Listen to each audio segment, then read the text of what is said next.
کہ اب وہ دوسرے کیس میں کیا کرتی ہے، جاتی عمرہ اراضی کیس میں، اس کے اوپر جو ہے وہ آپ کو نظر آ جائے گا، اور مجھے لگتا ہے کل پرسوں اس کی جو درخواست ضمانت ہے وہ موو کر دے گی۔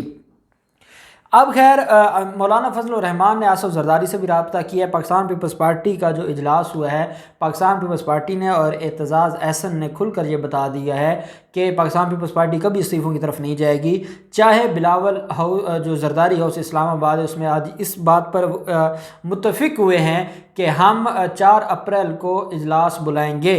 4 اپریل کو اجلاس بلانے کے بعد فیصلہ کیا جائے گا۔ آج کیا تاریخ ہے؟ آج ہے 18 مارچ۔ 4 اپریل تک تو مولانا فضل الرحمان کو انہوں نے ٹرک کی بتی کے پیچھے لگا دیا ہے۔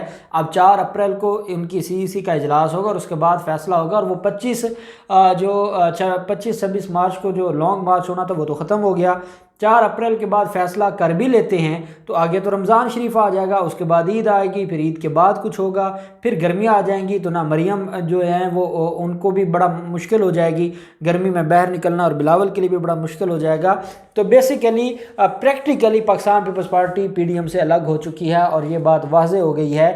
اور آج جو پاکستان پیپلز پارٹی کے قائدین ہیں وہ سیکرٹری پارلیمنٹ کے پاس بھی گئے تھے، سیکرٹری سینٹ کے پاس بھی گئے، اور انہوں نے ان سے کچھ ڈاکومنٹس مانگے ہیں، اور چیئرمین سینٹ نے یہ کہا ہے کہ جو ڈاکومنٹس مانگے گئے وہ ہم نے ان کو پرووائڈ کر دیے ہیں۔ جو پارلیمنٹ کی کارروائی ہے یہ کسی عدالت میں چیلنج نہیں کر سکتے، ویسے اپنے شوق سے یہ درخواستیں دیتے پھریں۔ تو آج اجلاس میں وہ جو چیئرمین سینٹ کے الیکشن کے حوالے سے ایک اہم جو معاملہ ہونا ہے اس پر بھی ڈسکشن ہوئی ہے، اور اس کے اوپر بھی جو سوال جواب ہوئے ہیں وکلا ٹیم سے کہ کیا یہ معاملہ اس طریقے سے حل ہوگا یا نہیں ہوگا۔ تو خیر اب وہ صرف فیس سیونگ کے لیے جائیں گے، اب ان کو بھی پتہ ہے کہ بننے والا کچھ نہیں ہے۔ اب ہم آ جاتے ہیں ہائی کورٹ سکھر بینچ کا۔ بڑا ہی خوبصورت فیصلہ ہے، اور یہ 2 رکنی بینچ تھا جس نے یہ فیصلہ سنایا ہے، جسٹس آفتاب احمد صاحب اور جسٹس مصطفیٰ کمال عالم صاحب۔ یہ 2 رکنی بینچ ہے، اور اس 2 رکنی بینچ نے پہلے بھی اس کے اوپر جو فیصلہ سنایا تھا اور یہ کہا تھا کہ سندھ کے اندر جو آوارہ کتے ہیں وہ جس طریقے سے سندھ کے معصوم بچوں کی جانیں لے رہے ہیں، اور ان کی کوئی منہ کاٹ لیتا ہے، آنکھیں دبوچ لیتا ہے، آنکھیں نوچ لیتا ہے، کسی کا بازو کاٹ لیتا ہے، کسی کی ٹانگیں کاٹ لیتا ہے، اور اتنے زیادہ مسائل ہیں۔ اور اس کے اوپر یہ 2 رکنی بینچ نے یہ کہا تھا کہ اگر یہ معاملہ حل نہ ہوا تو ہم MPS کو معطل کریں گے، اور اس پر جو ایڈیشنل ایڈوکیٹ جنرل تھے انہوں نے کہا تھا جناب MPS کا کیا کام ہے، MPS کا تو کوئی کام نہیں ہے۔ تو عدالت نے کہا تھا یہ MPS کیا اس لیے بنائے جاتے ہیں یا اس لیے الیکٹ ہوتے ہیں کہ یہاں سے یہ الیکٹ ہونے کے بعد جا کر کراچی میں عیاشیاں کریں بلاول ہاؤس میں، یا ان کی اپنے لوگوں کے حوالے سے بھی کوئی ذمہ داری ہے؟ تو اس کیس میں آج جو سماعت ہوئی اس میں جو تحریری حکم جو جاری کیا گیا ہے اس میں عدالت کی طرف سے یہ کہا گیا ہے کہ جو صوبائی الیکشن کمیشن ہے اس کو بھی کہا گیا ہے کہ جو معطلی کا نوٹیفیکیشن ہے وہ جاری کیا جائے۔ کس کی معطلی کا؟ فریال تالپور اور ملک اسد سکندر، یہ 2 MPs ہیں، دونوں کی معطلی کا حکم جاری کر کے الیکشن کمیشن، صوبائی الیکشن کمیشن کو کہا گیا ہے کہ وہ ان کا نوٹیفیکیشن جاری کرے۔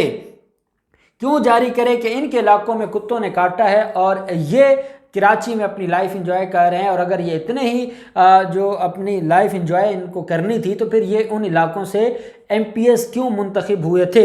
اب آج کی جو سماعت ہے وہ بڑی دلچسپ ہے، اور اس میں کیا ہوتا ہے کہ عدالت نے کہا کہ ان لوگوں کے خلاف کارروائی کی جائے، اور ساتھ یہ بھی کہا سیکرٹری سندھ اسمبلی کو بھی جو حکم جاری کیا، صوبائی الیکشن کمیشن کو بھی حکم جاری کیا۔ ساتھ عدالت نے کہا کہ یہ جو آرڈر ہے، یہ حکم ہے، یہ سارے MPS کو اس کی کاپیز دی جائیں تاکہ ان کو پتہ ہو کہ اب اگر کسی علاقے میں کتے کے کاٹنے کا واقعہ پیش آیا تو اس علاقے کا MPS کا ذمہ دار ہوگا، اور اس کے خلاف بھی کارروائی عمل میں لائی جائے گی، جیسے آج 2 MPS کو معطل کیا گیا۔ اور میں سمجھتا ہوں جو سندھ ہائی کورٹ نے یہ فیصلہ دیا ہے اس کے بعد مجھے نہیں لگتا سندھ اسمبلی میں پاکستان پیپلز پارٹی کا کوئی MPA بچے گا، کیونکہ جو ظلم ہو رہا ہے سندھ میں، اور 1,10,000 کتوں کو مارنے کی رپورٹ دی گئی ہے عدالت میں، اور اس کے باوجود کہا جا رہا ہے کہ لاکھوں کتے ابھی بھی موجود ہیں سندھ میں، تو آپ خود اندازہ لگائیں کہ پھر اگر یہی اللہ نہ کرے یہی حالات رہے تو پھر تو یہ سارے MPs ہی معطل ہو جائیں گے اور ان کی تو چھٹی ہو جائے گی۔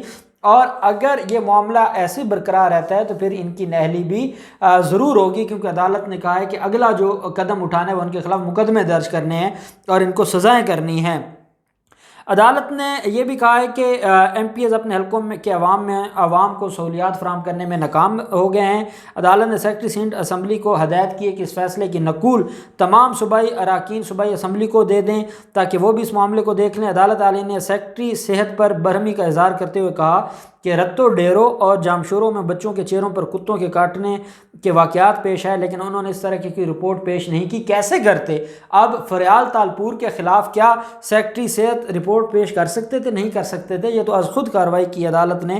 عدالت نے سیکرٹری صحت کو سندھ کے ہسپتالوں میں موجود جو ویکسین ہے اس کی موجودگی کے حوالے سے بھی رپورٹ پیش کرنے کا حکم دیا ہے۔ حکم نامے میں عدالت عالیہ نے کہا ہے کہ سابقہ سماعتوں میں اراکین اسمبلی کو کتا مار مہم کی نگرانی کرنے کے احکامات دیے گئے تھے، لیکن انہوں نے اسے سنجیدگی سے نہیں لیا۔ ساتھ ہی عدالت نے کہا کہ اپنے حکم میں صوبائی الیکشن کمیشن کو مذکورہ دونوں ارکان اسمبلی کی معطلی کا نوٹیفیکیشن جاری کرنے کی بھی ہدایت کر دی۔ ہائی کورٹ کے جو ڈویژن بینچ ہے اس نے اراکین اسمبلی کو اپنے متعلقہ حلقوں میں کتا مار مہم کی نگرانی کرنے کا حکم دیا ہے۔ اس ضمن میں کسی قسم کی غفلت برداشت کرنے کا جو ہے اس کا برداشت نہیں کیا جائے گا۔ اب دو چیزیں ہیں، ایک تو پاکستان پیپلز پارٹی کے ایم پی ایس کو اور تو کوئی کام ہے نہیں اور کچھ بھی نہ کریں، وہ چلیں جو آوارہ کتے ہیں وہ کتوں کو مارنے کی مہم کے حصہ بن جائیں، اور کچھ تو انہوں نے ووٹ لیا ہے، کچھ تو کریں، بجائے اس کے کہ وہ ووٹ لے کے وہاں جا کے بلاول ہاؤس میں اپنے انہوں نے کمرے لیے ہوئے ہیں اور وہ وہاں پر اپنی لائف سپینڈ کر رہے ہیں۔ تو سندھ ہائی کورٹ نے آفیشلی ان کو کام دے دیا ہے۔ دیکھیں، نہ تو کوئی قانون سازی کرنی ہے، نہ انہوں نے کوئی عوام کی ویلفیئر کرنی، کچھ بھی نہیں کرنا۔ تو سندھ ہائی کورٹ نے کہا بھی یہاں ایک وبا آئی ہوئی ہے، ایک مصیبت آئی ہوئی ہے، اور یہ آپ کی نالائکیوں اور یہ گورنمنٹ کی نالائکیوں کی وجہ سے یہ سارا کچھ ہوا ہے۔ آپ میں فارغ کام تو آپ کو ہے کوئی نہیں، تنخواہیں تو آپ لیتے ہیں، چلے آپ ایک کام کریں اور آپ یہ جو کتا مار مہم ہے اس کی نگرانی شروع کر دیں، اور اگر کسی ایم پی اے کے علاقے میں کتے نے کاٹا اور ایم پی اے نے نہ روکا تو وہ ایم پی اے معطل ہوگا، اور مجھے لگتا ہے کہ کوئی بھی ایم پی اے بچے گا نہیں، اور یہ بلاول ہاؤس سارے کا سارا خالی ہو جائے گا۔ اب دیکھتے ہیں یہ معاملہ کہاں تک جاتا ہے، جو بھی ڈیٹیلز ہوں گی ہم آپ کے ساتھ شیئر کرتے رہیں گے۔ اللہ پاک پاکستان کامیاب و ناصر ہو۔ بہت شکریہ، اللہ حافظ، پاکستان زندہ باد۔